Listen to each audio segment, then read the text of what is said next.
UP PCS के लिए रामबाण क्लास। मित्रों, फुल अपडेट्स क्लास आप देख रहे हैं डीपीआईएस देवप्रयाग एमआईएस पर। और आज की क्लास में जो चर्चा है ये है आपकी उत्तर प्रदेश नगरीय स्थानीय स्वशासन, जिसमें हम चर्चा करेंगे उत्तर प्रदेश में नगर निगम का अपडेशन देखेंगे, कितने नगर निगम हैं, नगर पालिका परिषद कितनी है और नगर पंचायत कितनी है। आज इसकी चर्चा करेंगे और फुल अपडेट्स आपको बताएंगे। उत्तर प्रदेश नगर निकाय का स्वरूप क्या होता है, नगर निगम के महापौर को कैसे हटाया जाता है, इनके विरुद्ध जो अविश्वास प्रस्ताव लाया जाता है उसमें कितना परसेंटेज क्या होना चाहिए, कैसे होना चाहिए, कैसे हटाया जाता है, इनके बारे में अपडेट्स देखेंगे। ये पूरी क्लास आप देख रहे हैं देवप्रयागम आईएएस ऐप पर देख रहे हैं, साथ ही साथ आप डीपीआईएस यूट्यूब चैनल पर देख रहे हैं। अगर आप इस क्लास को डीपीआईएस यूट्यूब चैनल पर देख रहे हैं तो आप इस क्लास को सब्सक्राइब लाइक जरूर कीजिएगा और इस क्लास के साथ कंटिन्यू जुड़ने का प्रयास कीजिएगा। अगर आपका टारगेट यूपी पीसीएस है तो यूपी पीसीएस के लिए ये रामबाण क्लासेज हैं और ये क्लासेज कंटिन्यू हैं और अगली क्लासेज भी कंटिन्यू शुरू हो रही हैं। तो आइए जुड़िए और इस क्लास को आगे बढ़ाइए। देखिए, उत्तर प्रदेश में नगरीय स्थानीय स्वशासन की अगर हम बात करें तो उत्तर प्रदेश में नगरीय स्थानीय स्वशासन जो होता है इसके 3 कानून, एक तो रहा है ब्रिटिश काल का कानून रहा है, ये आपका 1916 का कानून है, ठीक है। संयुक्त प्रांत, ये 1916 का कानून है जो संयुक्त प्रांत जब उत्तर प्रदेश हुआ करता था, ठीक है, तो संयुक्त प्रांत का म्यूनिसिपलिटीज कानून है ये, ठीक है। दूसरा कानून बना स्वतंत्रता के बाद, ये कब बना 1959 में ये आया, 1959 में नया कानून बना, ठीक है। और ये जो 1959 का जो कानून था, ठीक है, ये आपको उत्तर प्रदेश नगर महापालिका अधिनियम था, ये था उत्तर प्रदेश नगर महापालिका अधिनियम, नगर महापालिका अधिनियम था। तो ये 2 कानून प्रचलन में थे और जब 74वां संविधान संशोधन लागू किया गया, जब 74वां संविधान संशोधन अधिनियम 1992 लागू कर दिया गया, तो उस अधिनियम को लागू करने के पश्चात 1 वर्ष के भीतर उत्तर प्रदेश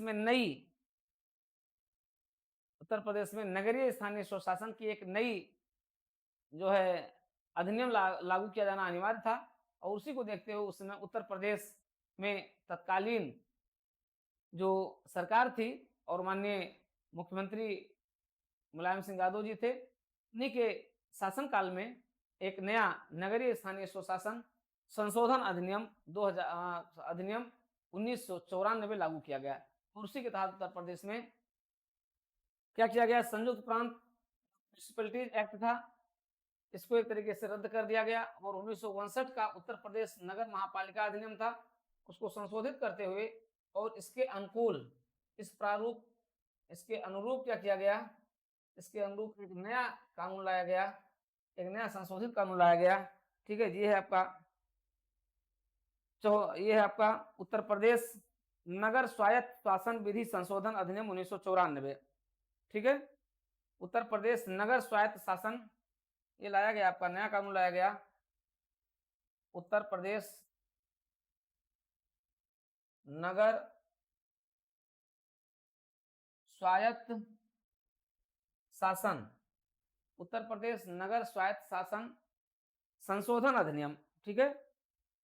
शासन विधि संशोधन अधिनियम, विधि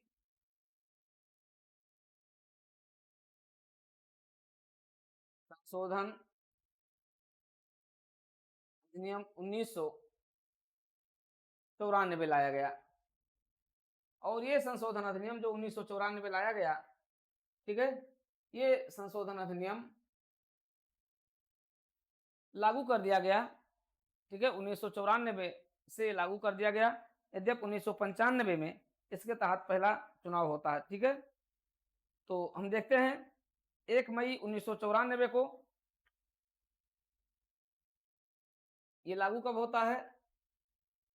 लागू होता है 1 मई 1994 को लागू हो जाता है, और पूरे उत्तर प्रदेश में, जिसमें आपका वर्तमान आपका उत्तराखंड भी शामिल है, उसमें भी ये लागू होता है। तो इस तरीके से ये कानून लागू हो जाता है, ठीक है। और अब हम देखें इसके तहत क्या किया गया। इसके तहत वही प्रावधान किया गया है। इसके तहत उत्तर प्रदेश में 3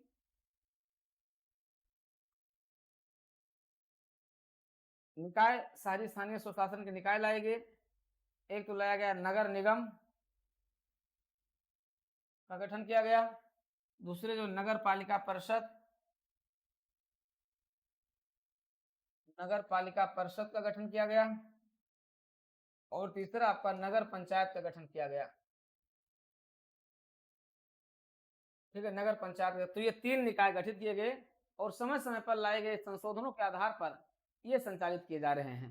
तो हम बिल्कुल अपडेट्स, इनका जो लेटेस्ट चुनाव हुआ है 2023 में हुआ है, और 2025 तक इनके अपडेशन को हम आपको यहाँ पर दे रहे हैं, ठीक है। जो अगले चुनाव यानी 2028 तक के चुनाव के लिए अपडेट्स रहेगा, ठीक है। तो आते हैं, देखते हैं इनका एक एक करके इसमें क्या क्या प्रावधान है। तो सबसे पहले हम शुरुआत कहाँ करते हैं? सबसे पहले हम शुरुआत करते हैं नगर पंचायत से, ठीक है। फिर आएंगे हम नगर पालिका परिषद पर आएंगे, और फिर हम आएंगे नगर निगम पर आएंगे। आते हैं सबसे पहले नगर पंचायत की बात करते हैं। उत्तर प्रदेश में नगर पंचायत, उत्तर प्रदेश में नगर पंचायत, जिसको आप टाउन एरिया कहते हैं, ये क्या होता है? ये सबसे छोटा निकाय होता है। ये संक्रमणशील निकाय होता है। संक्रमणशील क्षेत्र के लिए गठित किया जाता है। संक्रमणशील क्षेत्र का मतलब होता है कि जो ग्राम से शहर की ओर जो संक्रमित हो रहा होता है, जो ग्राम से शहर की ओर संक्रमित हो रहा होता है, ठीक है। तो जो ग्राम से शहर की ओर संक्रमित हो रहा है उसको हम क्या कहते हैं? उसको हम नगर पंचायत कहते हैं, ठीक है। तो ये नगर पंचायत होती है। आते हैं इसी पर चर्चा करते हैं एक एक करके। इनका बिल्कुल फुल अपडेशन हम लोग लेकर के चलेंगे, आप ध्यान दीजिएगा, फुल अपडेशन हमारा रहेगा इसके साथ। सबसे पहले हम आते हैं उत्तर प्रदेश में नगर पंचायत की बात करते हैं, ठीक है। सबसे पहले वर्तमान में नगर पंचायत, इनकी संख्या कितनी है? ये संख्या हम 2025 में देख रहे हैं, 2023 के आंकड़े के आधार पर, ठीक है। तो इनकी संख्या वर्तमान में कितनी हो गई है? 543 है। आज की डेट में इनकी संख्या कितनी है? 543 है। 543 इस समय उत्तर प्रदेश में कुल 543 नगर पंचायतें गठित हैं। इसमें उनका चुनाव हुआ है, इतना ये कार्यरत हैं, ठीक है। अब इनका आकार क्या होता है? का मानक क्या है? मानक क्या रखा गया है? जनसंख्या रखा गया है कि अगर ऐसे निकाय जो 30,000 तो 20,000 की भी जनसंख्या को यहाँ लिया जा रहा है, तो सामान्यतः 20 से 30,000 की जनसंख्या हो, और ये जनसंख्या 1 लाख से कम हो, मिनिमम इतनी हो, और मैक्सिमम जो है 1 लाख से कम हो, 1 लाख से कम हो, ठीक है। साथ ही साथ ये शहरी क्षेत्र के मानक पूरा करते हो, और ये शहरी क्षेत्र के मानक पूरा करते हो। शहरी क्षेत्र के जो मानक हैं, शहरी क्षेत्र का मानक हमने आपको बताया है 1961 की जनसंख्या के आधार पर शहरी क्षेत्रों का मानक 1961 में निर्धारित किया गया था, जिसके आधार पर उनकी जो आबादी है, उनका जनघनत्व है, और उसमें टर्सरी सेकेंडरी क्षेत्र यानी औद्योगिक क्षेत्र का योगदान बढ़ रहा हो, प्राइमरी क्षेत्र का योगदान घट रहा हो, ये सभी मानक को पूरा करता हो, ठीक है। ये होना चाहिए। और ये हो गया। इसके बाद फिर हम देखते हैं इसकी संरचना, देखते हैं संरचना क्या होगी। इसकी संरचना ये है, ठीक है। संरचना क्या होती है, हालांकि इसके बारे में हम आपको बताए थे, लेकिन संरचना क्या होगी? एक अध्यक्ष होंगे। इसकी संरचना की बात करते हैं तो अध्यक्ष होते हैं और सदस्य होते हैं। अध्यक्ष होते हैं, सदस्य होते हैं। देखिए संरचना में नगर पंचायत होती है, ये वार्डों में बटी होती है। किसमें बटी होती है? वार्डों में बटी होती है। और सदस्य जो होते हैं कुल 3 प्रकार के सदस्य होते हैं। 3 प्रकार के सदस्य होते हैं। एक होते हैं पदेन सदस्य होते हैं। पदेन में कौन होते हैं? एमपी, एमएलए उस क्षेत्र में होते हैं। फिर जो मनोनीत सदस्य होते हैं, मनोनीत सदस्य जो होते हैं वे सामान्यतः अपने राजनीतिक पार्टी वाले होते हैं। ठीक है, इसमें कहा तो गया है कि एससी एसटी जिनका प्रतिनिधित्व ना हो, महिलाएं, ठीक है, उनको मनोनीत किया जाए जिनका प्रतिनिधित्व ना हुआ हो। साथ ही साथ निर्वाचित सदस्य होते हैं। निर्वाचित सदस्य जो प्रत्यक्ष रूप से अपने अपने वार्डों प्रत्यक्ष रूप से अपने अपने वार्डों के पंजीकृत मतदाताओं द्वारा चुने जाते हैं। पंजीकृत मतदाताओं द्वारा चुने जाते हैं। ठीक है, और इनको कहा क्या जाता है? इनको कहा जाता है पार्षद कहा जाता है। इनको क्या कहा जाता है? इनको पार्षद कहा जाता है। ठीक है, ये है उत्तर प्रदेश में। अब आपको मैं बता दूं कि इनमें संख्या कितनी निर्धारित है। इनकी संख्या निर्धारित है। मनोनीत सदस्य कितने होंगे? 2 से 3 होंगे। ठीक है, मनोनीत सदस्य कितने होंगे? 2 से 3 होंगे। 2 से 3 सदस्य यहाँ पर मनोनीत होंगे। ठीक है, ये और इसमें जो आपके सदस्य होंगे उनको मैं आपको बता दूं कितने सदस्य इसमें आपके हो सकते हैं। सदस्यों की संख्या कितनी हो सकती है? सदस्यों की संख्या जो होगी वो हो सकती है नगर निगम में, नगर पालिका परिषद में जो सदस्य होंगे, पार्षद होंगे, 10 से 24 तक होंगे। ये सदस्य जो होंगे, निर्वाचित सदस्य होंगे, 10 से लेकर के 24 तक होंगे उत्तर प्रदेश में। ध्यान रखिएगा, वेरी इंपॉर्टेंट है ये बिल्कुल फुल अपडेट आंकड़ा आपको मैं दे रहा हूँ। 2025 तक के फुल अपडेट आंकड़े के आधार पर ये पूरी क्लास है। ठीक है, तो 2010 से 24 तक ये निर्वाचित सदस्य हो सकते हैं। यानी पार्षद कितने होंगे? इतने होंगे। अब अध्यक्ष जो होगा इसका भी प्रत्यक्ष निर्वाचन किया जाएगा। ये भी प्रत्यक्ष निर्वाचित किया जाएगा। इसको चेयरमैन कहा जाता है। इनको क्या कहा जाता है? इनको चेयरमैन कहा जाता है। ठीक है, ये चेयरमैन होते हैं, इनका प्रत्यक्ष निर्वाचन होता है। ठीक है, ये अध्यक्ष होते हैं। ठीक, ये है, ये होते हैं। अब अध्यक्ष को 2/3 बहुमत द्वारा, अब ठीक है, क्या होनी चाहिए? निर्वाचन की जो की योग्यता क्या होनी चाहिए? सदस्य और अध्यक्ष की योग्यता क्या होनी चाहिए? 21 वर्ष भारत का नागरिक होना चाहिए। का नागरिक हूं तो हर जगह रहेगा ही रहेगा। का नागरिक हूं, साथ साथ 21 वर्ष की उम्र पूरी कर चुके हूं और पागल दिवालिया ना हूं, जो भी समय समय पर राज्य विधानमंडल द्वारा निर्धारित योग्यता है उनका वो पालन कर रहे हों। ठीक है, ये है। अब नगर पंचायत जो होगी, जो टाउन एरिया होगी, उनके अध्यक्ष को, चेयरमैन को कैसे हटाया जाएगा? चेयरमैन को हटाने के लिए 2/3 बहुमत, ठीक है, जो ये पंजीकृत ये होते हैं, 2/3 बहुमत द्वारा इनसे हटाया जाएगा और गठन के 2 साल बाद लाया जाएगा। गठन के 2 साल बाद लाया जाएगा, अर्थात इनके कार्यकाल में केवल 2 बार ही लाया जा सकता है। ठीक है, तो इस तरीके से इनको इनके पद से हटाया जा सकता है। ठीक है, नगर पंचायत, इनकी आय का स्रोत आप जानते हैं। आय का स्रोत क्या है इनका?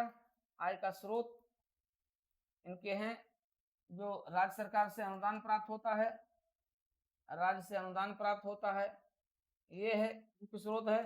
साथ ही साथ ये अपना करारोपण करते हैं, करारोपण भी इनको का अधिकार है, करारोपण करते हैं। साथ ही साथ इन्हें राज्य वित्त आयोग से जो अनुदान प्राप्त होता है, राज्य और केंद्रीय वित्त आयोग से, ठीक है, दोनों से इनको जो अनुदान प्राप्त होता है, ठीक है, वो इनके आय का मुख्य स्रोत होता है। ठीक है, तो इस तरीके से आपने देखा, ये आपका रहा है उत्तर प्रदेश में नगर पंचायत। ठीक है, एक संक्रमणशील क्षेत्र है। इनकी वर्तमान में 2025 तक इनकी कुल संख्या कितनी है? 543 है। ये आपका बिल्कुल फुल अपडेट आपका है। ठीक है, ये रहा नगर पंचायत। अब हम आते हैं नगर पालिका परिषद की बात करते हैं। ठीक है, दूसरा आपका क्या है? नगर पालिका परिषद है। ठीक है, तो हम आते हैं, देखते हैं नगर पालिका परिषद के बारे में हम लोग देखते हैं। तो दूसरा क्या है?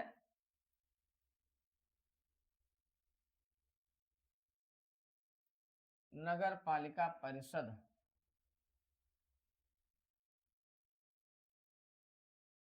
ठीक है, अब नगर पालिका परिषद इनकी कितनी है? अब वर्तमान में देखें तो इनका जो अपडेट्स आंकड़ा हमारे पास है वो है इनका गठन जो होता है ये लघुत्तर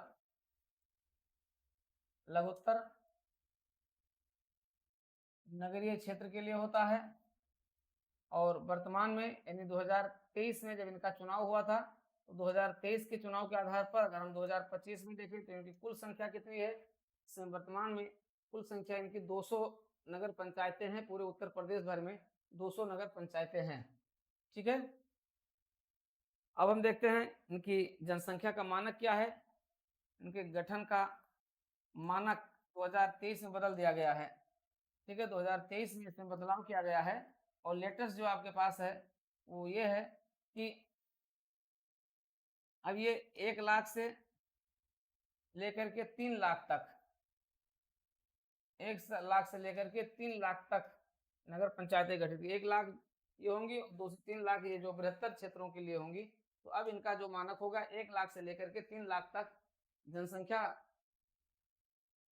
जनसंख्या हो, साथ ही साथ ये शहरी मानक को पूरा करते हो, सभी शहरी मानकों को पूरा कर रहे हो। ठीक है, ऐसे नगरीय निकाय को राज्य सरकार क्या करेगी, अधिसूचित कर देगी। किस रूप में, नगर पालिका परिषद के रूप में इनको अधिसूचित कर दिया जाएगा। ठीक है, क्लियर हो गया। लेटेस्ट आंकड़ा मैं आपको दे रहा हूं, 2025 तक के लेटेस्ट आंकड़ों के आधार पर मैं आपको समझा रहा हूं। ठीक है, अब देखिए इनकी संरचना क्या है। सबसे पहले हम लोग आ जाए संरचना पर आ जाए। ठीक है, संरचना में वही होगा। संरचना में आप देखिए सदस्य होंगे, क्योंकि ये भी क्या होती हैं, वार्डों में बंटी होती हैं, तो संरचना में सदस्य होंगे।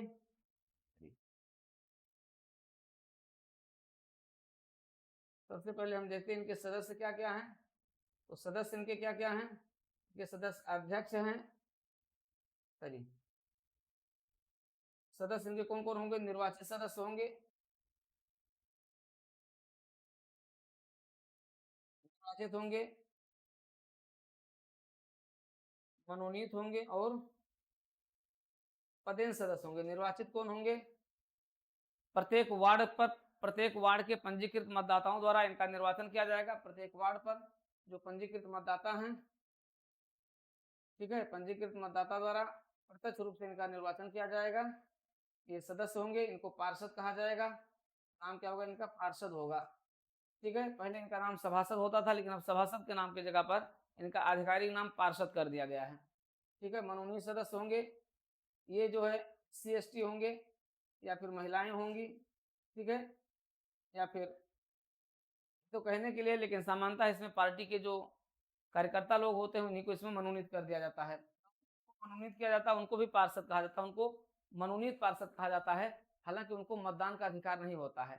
ठीक है, तो ये ध्यान रखिएगा, मनोनीत सदस्यों को भी पार्षद कहा जाता है, लेकिन उनको मतदान कर देने का अधिकार नहीं होता है। ये केवल सदन में अपनी शोभा बढ़ाते हैं और वहां पर अपने सत्ता पक्ष का या जो अपने पक्ष का क्या करते हैं, प्रतिनिधित्व करते हुए देखे जाते हैं। पदेन सदस्य में वही होंगे, MP, MLA, MLC। ठीक है, तो ये है संरचना। फिर अध्यक्ष होते हैं,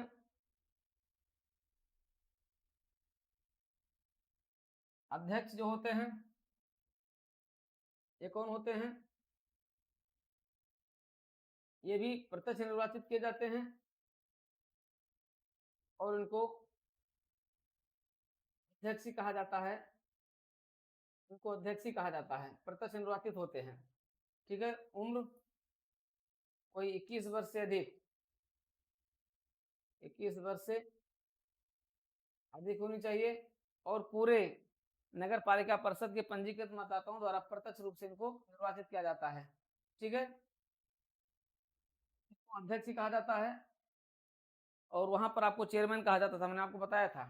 ठीक है, इनको भी पद से हटाने के लिए बाकी योग्यता वही है, भारत का नागरिक होना चाहिए, 21 वर्ष की उम्र पूरी कर लेनी चाहिए। अच्छा, एक बात आपको और भी बता दें, यहाँ नगर पालिका परिषद में सदस्यों की संख्या कितनी होनी चाहिए, यहाँ होनी चाहिए, यहाँ होंगे ये 25 नगर पालिका परिषद में जो निर्वाचित सदस्य होंगे, इनकी संख्या होगी उत्तर प्रदेश के लिए विशेष है ना, उत्तर प्रदेश में इनकी संख्या होगी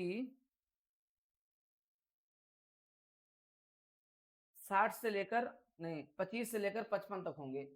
ये जो सदस्य होंगे उत्तर प्रदेश के लिए, इनकी संख्या 25 से 55 तक होगी, 25 से लेकर के और 55 तक होगी, ये ध्यान रखिएगा। एक बार प्रश्न पूछा गया तो 25 से लेकर के 55 तक के होंगे। वहां क्या था, वहां आपका 24 तक के थे, यहाँ 25 से लेकर के 55 तक के हैं। ठीक है, अब इनको भी हटाने के लिए क्या लाया जाएगा, अविश्वास प्रस्ताव लाया जाएगा, और ये भी अविश्वास प्रस्ताव, यह अविश्वास प्रस्ताव 2/3 बहुमत से पारित होना चाहिए और 2 वर्ष के पश्चात ही लाया जाएगा, यानी एक बार गठन के बाद 2 बार, फिर अगले बार एक बार लाया जाएगा, फिर उसके 2 वर्ष बाद ही लाया जा सकेगा, यानी पूरे कार्यकाल में कुल 2 बार ही लाया जा सकता है। ठीक है, ये है इनके भी नगर पालिका परिषद की भी अपनी निधि होती है। इनके आय का स्रोत भी वही है जो हमने वहां पर बताया, आय का स्रोत थोड़ा सा इनके पास ज्यादा होता है। आय का स्रोत इनके पास क्या होता है, एक तो राज्य सरकार द्वारा दिया जाने वाला अनुदान होता है, राज्य का अनुदान होता है, लेकिन मुख्य रूप से जो इनका स्रोत होता है वो होता है कर, होता है करारोपण, ये करते हैं, करारोपण पर इनको अधिकार होता है। हाउस टैक्स, वाटर टैक्स, विज्ञापन टैक्स, ये सब जितने भी हैं, ये सब चुंगी कर, ये सब लगाते हैं और उनकी वसूली करते हैं, तो करारोपण का अधिकार इनको दिया गया है। ठीक है, ये है आय का इनका स्रोत है। साथ ही साथ वित्त आयोग द्वारा की गई सिफारिशों के अनुरूप केंद्र और राज्य से जो उनको उनके संसाधनों से जो उनको प्राप्त होता है, अर्थात संचित निधि से जो उनको दिया जाता है, ठीक है, या उनके करों में जो उनको दिया जाता है वो हिस्सा अलग है। ठीक है, तो इस तरीके से इनके ये अपने आय के स्रोत हो गए। ठीक है, ये हो गया आपका क्या, ये आपका होगा नगर पालिका परिषद हो गया। ठीक है, अब हम लोग देखते हैं तीसरा हमारा आता है नगर निगम आता है। ठीक है, अब हम चर्चा करेंगे किसकी, नगर निगम की चर्चा करेंगे। ठीक है,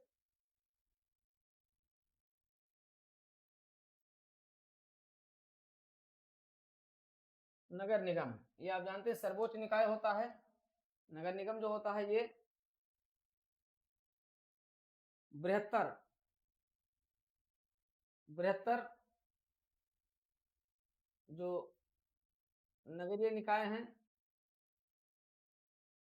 प्लस महानगरीय निकाय हैं, जो महानगर होते हैं वहां पर जो है ये गठित किया जाता है, तो 75 प्लस महानगर। अब वर्तमान में हम 2025 तक देखें तो 2025 तक उत्तर प्रदेश में कुल 17 नगर निगम थे। ठीक है, उत्तर प्रदेश में कुल 17 नगर निगम कार्यरत थे, ये हैं। और इनका जो जनसंख्या का मानक है ये भी बदल गया है, इनके गठन का जो जनसंख्या का जो मानक रखा गया है इसमें भी 2023 में बदलाव किया गया है। ठीक है, अब इनके लिए अब नगर निगम का जो गठन होगा वो 3 लाख की जनसंख्या पर ही, 3 लाख से ऊपर जनसंख्या होगी, 3 लाख जनसंख्या जनसंख्या पर नगर निगम का गठन किया जा सकता है। ठीक है, नगर निगम का गठन किया जा सकता है, 3 लाख की जनसंख्या पर नगर निगम गठित किए जा सकते हैं। ठीक है, तो 3 लाख की जनसंख्या पर, और फिर 10 लाख यानी महानगर वाले हैं ही, 10 लाख यानी जो महानगरीय क्षेत्र हैं वहां पर होता है, ये आपके बृहत्तर नगरीय क्षेत्र हो जाएगा। ठीक है, ये आपके महानगरीय क्षेत्र हो जाएगा, महानगरीय क्षेत्र के लिए। और फिर बृहत्तर नगरीय क्षेत्र के लिए आपके क्या है, ये आपके बृहत्तर नगरीय क्षेत्र हैं। ठीक है, तो बृहत्तर नगरीय क्षेत्र और महानगरीय क्षेत्र के लिए ये गठित किए गए हैं। ठीक है, तो यह 3 लाख की जनसंख्या पर, साथ ही साथ 10 लाख की जनसंख्या पर, ये हो गए आपके, ठीक है, नगर निगम हो गए। ठीक है, आते हैं इनकी संरचना देख लेते हैं, इनकी संरचना कैसी है, संरचना कैसी है ये देख लेते हैं। संरचना में देखेंगे सदस्य और अध्यक्ष। ठीक है, सदस्य वही होंगे, 3 प्रकार के होंगे, सदस्य जो होंगे वो 3 प्रकार के होंगे। कौन कौन, आपके निर्वाचित सदस्य होंगे जिनको निर्वाचित सदस्य होंगे, इनकी संख्या कितनी होगी? उत्तर प्रदेश में इनकी संख्या निर्धारित है, जो निर्वाचित सदस्यों की संख्या है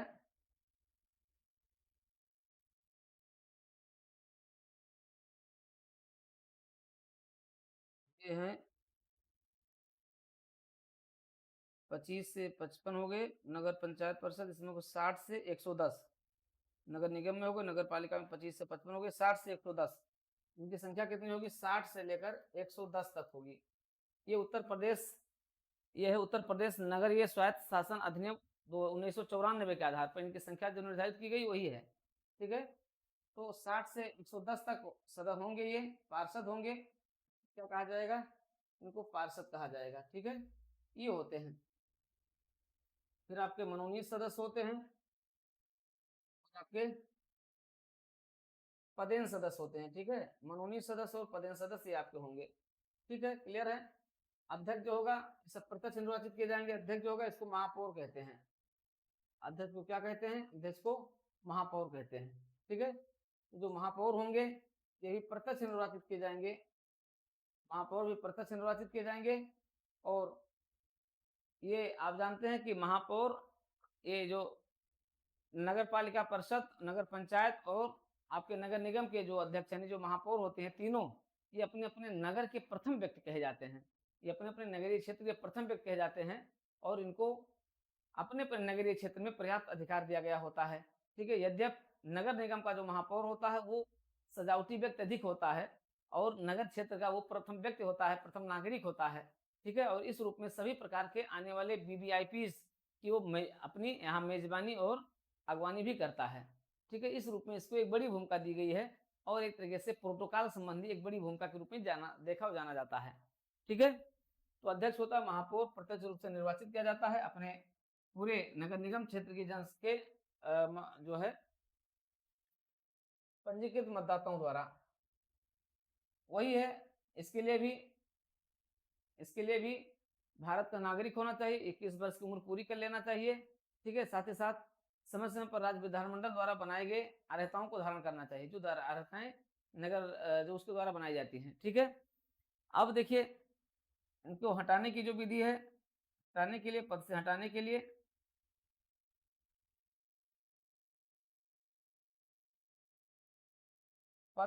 लिए जो प्रावधान है वो क्या है? इनको अगर हम देखें पद से हटाने के लिए,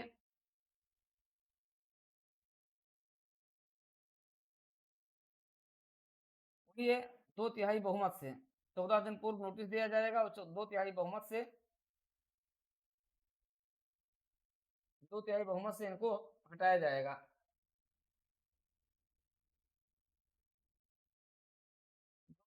इनको हटाया जाएगा। ठीक है, 2 वर्ष 2 वर्ष बाद ही लेकर के आया जाएगा। ठीक है, 2 वर्ष बाद हर बार जो है यही प्रावधान किया गया है, क्योंकि इसी इसमें भी वही होगा, केवल 2 बार ही इनकी कार्यकाल में लाया जा सकता है। एक बार गठन होगा, गठन के 2 वर्ष बाद लाया जाएगा, फिर एक बार अगर लाएगा तो फिर अगली बार 2 वर्ष बाद लाया जाएगा, यानी 4-5 साल में केवल 2 बार लाया जा सकता है। ठीक है, इस तरीके से यहाँ इनका स्रोत क्या है?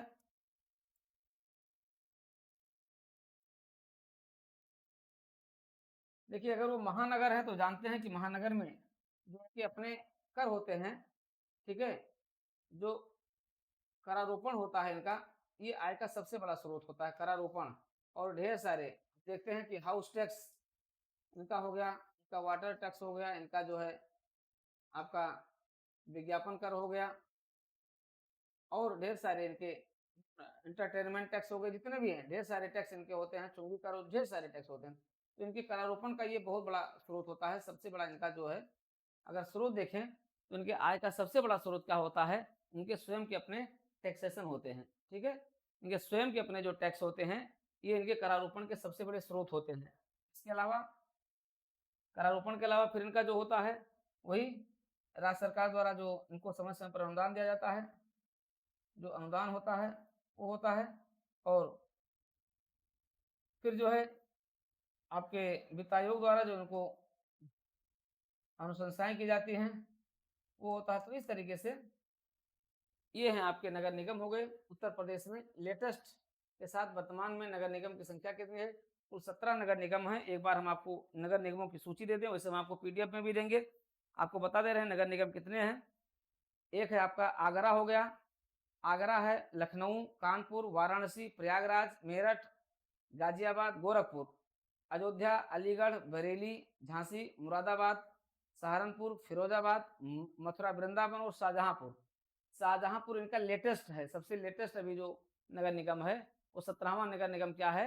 शाहजहांपुर है। ठीक है, तो इस तरीके से उत्तर प्रदेश में कुल 17 नगर निगम है, 200 नगर पालिका परिषदें हैं और 543 नगर पंचायतें हैं। ये जो देश में सबसे अधिक है, देश में सबसे अधिक शहरी स्थानीय निकाय कहाँ है? उत्तर प्रदेश में है। ठीक है, तो इस तरीके से आपने देखा उत्तर प्रदेश नगर स्थानीय सुशासन, स्थानीय सुशासन का ये पूरा प्रारूप हमने आपके साथ अध्ययन किया है। ठीक है, और इसी के साथ आप देखें तो ये पूरा प्रारूप आपका पूरा हो जाता है और नगरीय निकाय भी आपका पूरा हो जाता है। ठीक है, मैंने सारे मानक बता दिए, जो लेटेस्ट अप्रोचेस थे हमने उसको बता दिए हैं। अच्छा हाँ, आरक्षण का प्रावधान अगर हम बताते हैं तो आरक्षण का प्रावधान वही है। ठीक है, आरक्षण का प्रावधान वही है, पंचायतों में था। ठीक है, कि ओबीसी को 27% आरक्षण है, SC ST को आरक्षण है। ठीक है, उनके जनसंख्या के अनुपात के क्रम में लगभग 23% जनसंख्या के अनुपात के क्रम में है। साथ ही साथ इसमें महिलाओं को 1/3 आरक्षण प्राप्त है, महिलाओं को 1/3 आरक्षण दिया गया है। इस तरीके से आरक्षण का प्रारूप वही है जो पंचायतों में था। हाँ, एक बात आपको जरूर बताएंगे, 2017 में देखिए कई किताबों में अभी भी वही चीजें गलत तरीके से दी गई, इसलिए ध्यान रखिएगा। 2017 में मायावती जी की सरकार थी, मायावती जी की सरकार के समय में क्या हुआ, इसमें एक प्रोविजन किया गया था कि जितने डिप्टी वाले पद हैं, यानी डिप्टी मेयर, उप महापौर, डिप्टी मेयर का पद समाप्त कर दिया गया था। साथ ही साथ जो नगर पालिका परिषद में उपाध्यक्ष होते थे उनका पद समाप्त कर दिया गया, और डिप्टी चेयरमैन होते थे नगर पंचायतों में, उनका पद भी समाप्त किया गया। तो 2007 में मायावती की सरकार के समय से ये पद समाप्त कर दिए गए हैं। ठीक है, तो ये बड़ा निर्णय लिया गया था। और साथ ही साथ पंचायतों में भी डिप्टी प्रधान जो होते थे और जो आपके जो वो होते थे ब्लॉक प्रमुख होते थे, जो कनिष्ठ ब्लॉक प्रमुख होते थे उनका पद भी समाप्त कर दिया गया। साथ ही साथ जो उप जिला पंचायत अध्यक्ष होते थे उनका भी पद समाप्त कर दिया। तो जितने भी वाले पद थे वो 2007 में दोनों में, पंचायती निकायों में भी और शहरी निकायों में भी समाप्त कर दिया गया। ठीक है, तो इस तरीके से ये टॉपिक पूरा हो जाता है और आपका पंचायती राज व्यवस्था भी पूरी हो गई, साथ ही साथ शहरी स्थानीय स्वशासन भी पूरा हो गया।